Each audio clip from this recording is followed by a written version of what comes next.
I'm working on my 2009 Chevy Cobalt, and I believe the alternator just went out, so I'm going to test it and then replace it. Right now, the battery light is on, and it has 334,325 miles on it.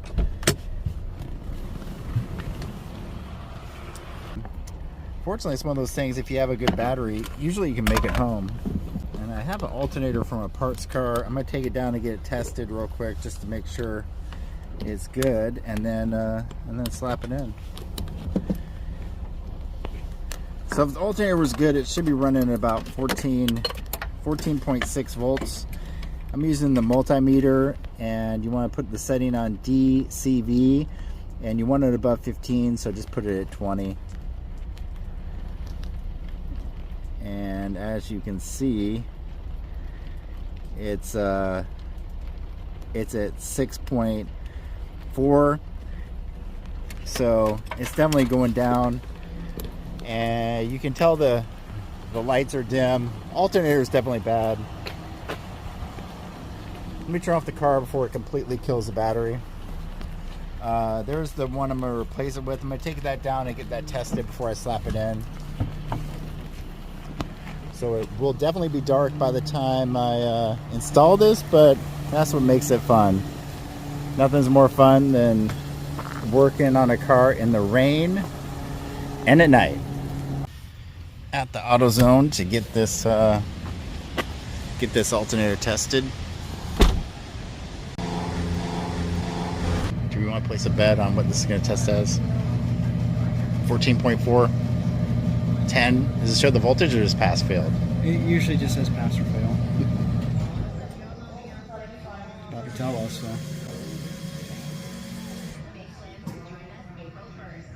Pass.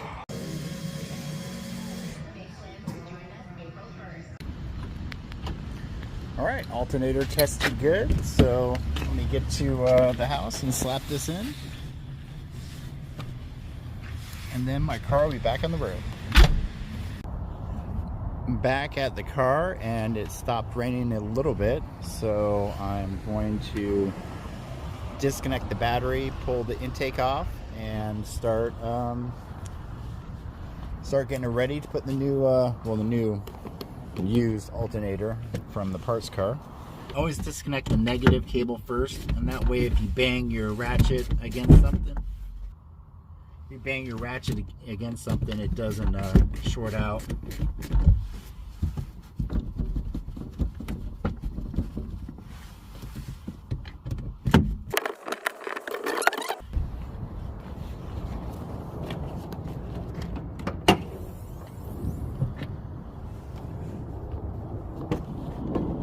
So now I need to pull off the air intake.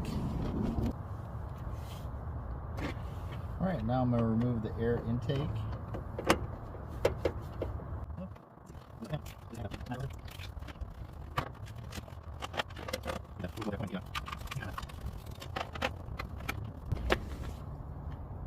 Alright, I need to pull off this front tire to unhook the serpentine belt. So let me do that real quick.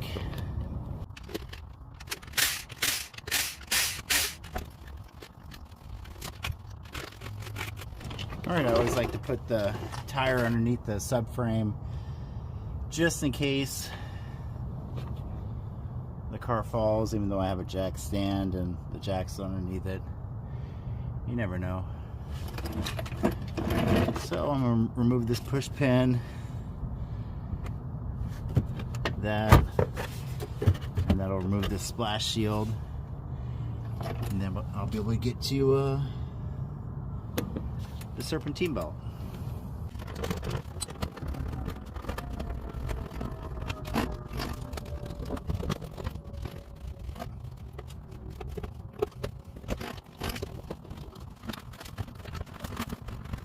Now all I have to do is pull up the serpentine belt, and I had to modify this serpentine belt tool. The tool originally comes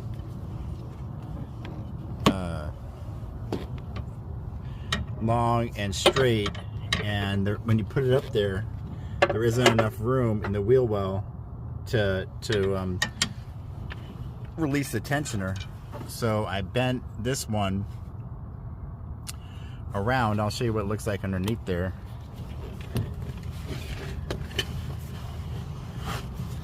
So I bent this one so it just wraps all the way around, and now I can release the tensioner. So now I can take the serpentine belt off.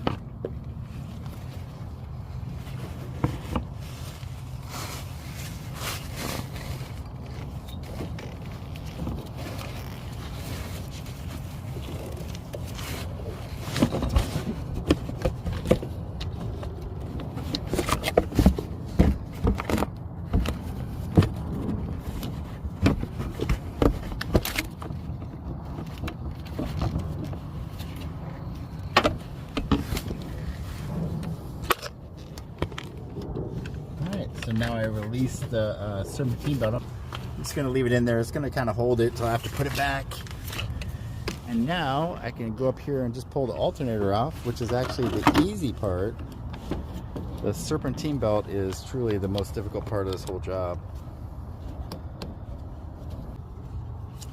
Okay, so now I release the this wiring, and then the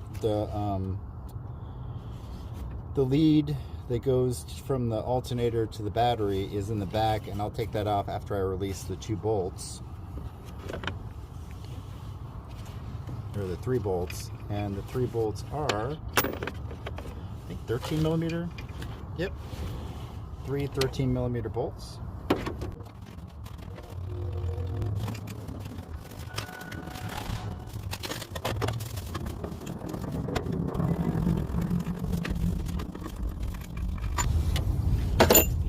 Go.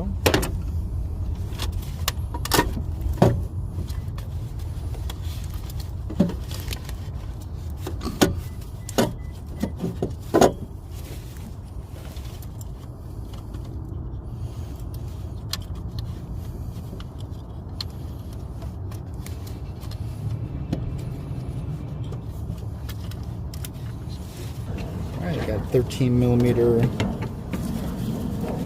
wrench.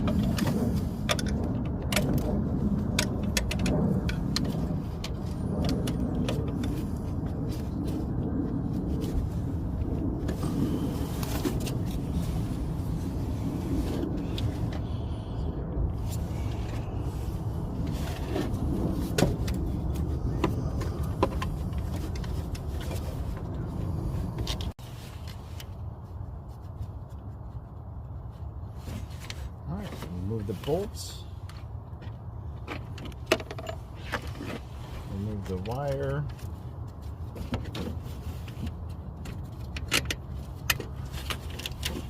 And snake out the... Now I gotta snake out the alternator.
Now to get the one I just had tested at AutoZone. Snaked in there.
Put the bolt back in. Then put the nut back in on the bolts.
Put the little rubber boot back over it.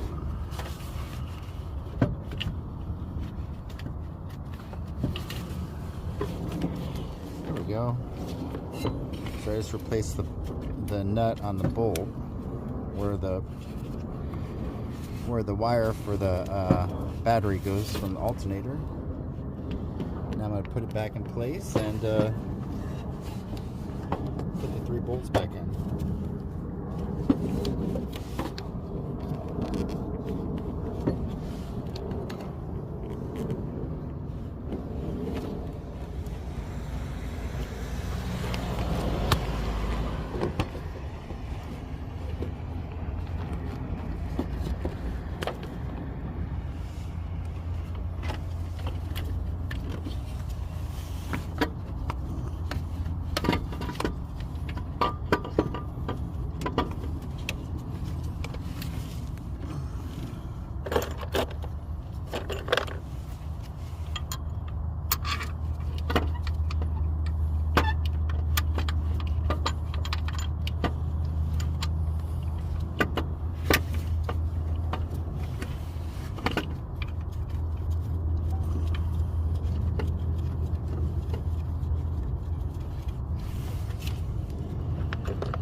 I always like make sure all three are in before I really start wrenching them down, just in case you need some wiggle room. Put the last one in the bottom.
Reconnect the wire. This one can just plugs right in. There we go. Now I'm gonna loosely hook up the top of the serpentine belt to the alternator.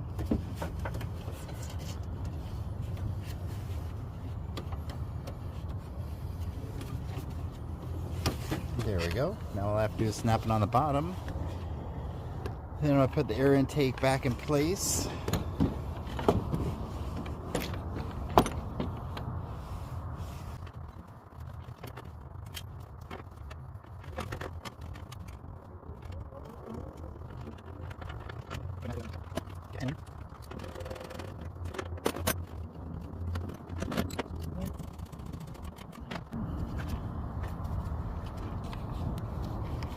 Alright, that should be everything from the top end.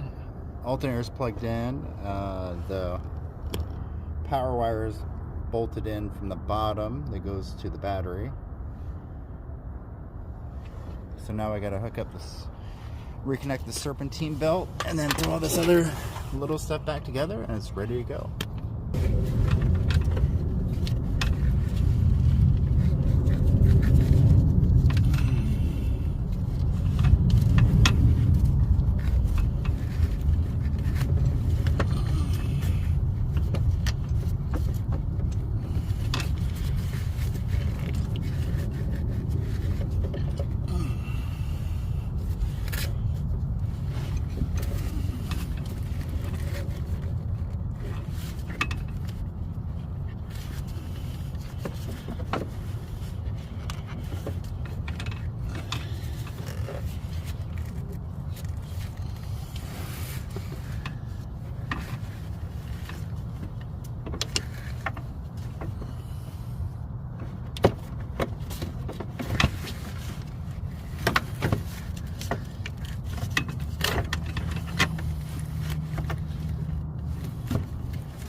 go. Let's give it a quick double check.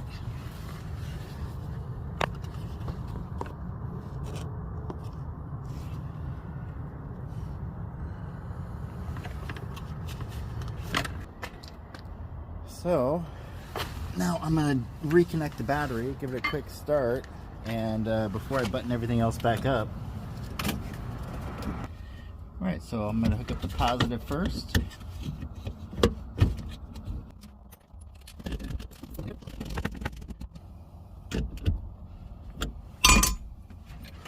I'm going to test the voltage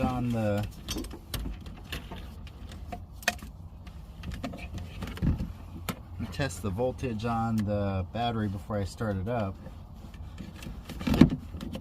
I did have it on the charger, so it should be right on 12 volts. 12.51, perfect.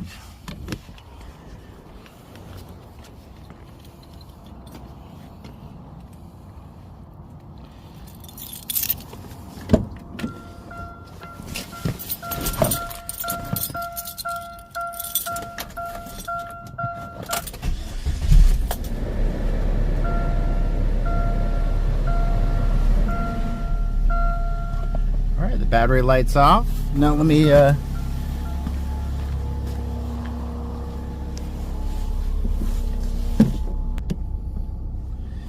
test it to see what it's charging at. Yep, 14.58.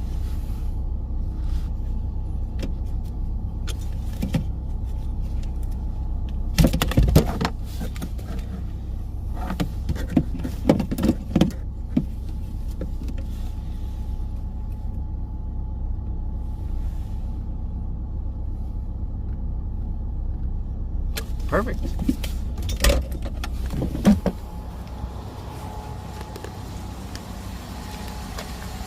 All right, so I'm gonna put all this back together and then give it one last look, and we'll see where we're at.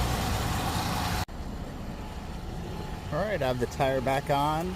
I'm gonna take it for a little quick test drive, and then it should be good to go.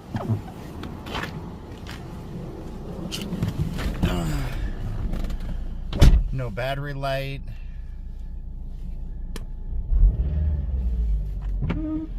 Headlights aren't dimming.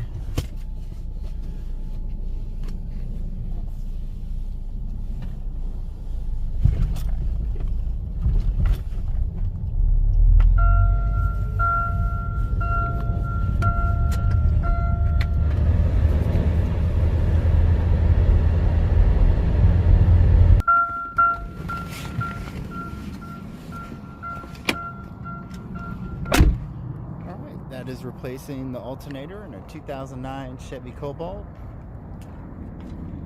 If you like this content, please like and subscribe. Thanks for watching.